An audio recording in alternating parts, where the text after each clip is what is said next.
الحمدللہ وحدہ والصلاة والسلام علی من لا نبی بعدہ۔ سامعین السلام علیکم ورحمۃ اللہ وبرکاتہ۔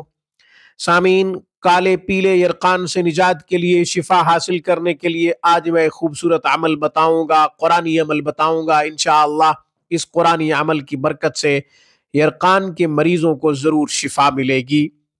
ہمارے بر صغیر پاک و ہند میں یرقان تیزی سے پھیل رہا ہے، اس لیے یرقان سے نجات کے لیے، شفا کے لیے عمل کا ہونا بہت ضروری ہے، اور ان مریضوں کے لیے تو خاص کر عمل بہت ضروری ہے جو یرقان کی وجہ سے پریشان ہیں، جگہ جگہ سے ادویات لے رہے ہیں۔ عمل کیا ہے، کتنی تعداد میں پڑھنا ہے اور دن کتنے چاہیے عمل کے لیے، اس کی وضاحت آگے چل کے کرتا ہوں۔ ہمیشہ کی طرح درخواست کروں گا کہ آپ خود بھی قرآن کریم پڑھیں، اپنے بچوں کو بھی صحیح حروف کے ساتھ قرآن لازمی پڑھائیں۔ آن لائن کلاسز کے لیے، علاج معالجہ کے لیے آپ ہم سے رابطہ کر سکتے ہیں۔ ہفتے کے 7 دن 24 گھنٹے سکرین پہ دیے گئے ہمارے نمبروں پہ آپ رابطہ کر سکتے ہیں، میسیجز کر سکتے ہیں۔ اب کالے پیلے یرقان سے شفا کے لیے، چھٹکارا حاصل کرنے کے لیے، نجات کے لیے عمل غور سے سن لیجئے۔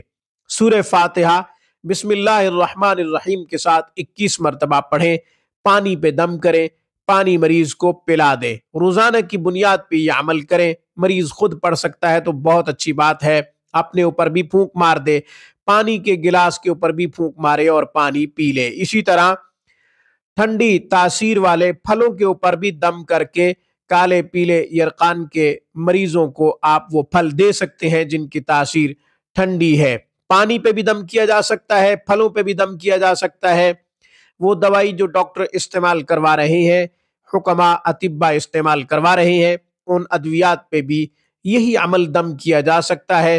شفا اللہ کے ہاتھ میں ہے، شفا ضرور ملے گی اگر زندگی مقدر ہے۔ زندگی مقدر ہے تو ضرور اس عمل کی برکت سے شفا مل جائے گی۔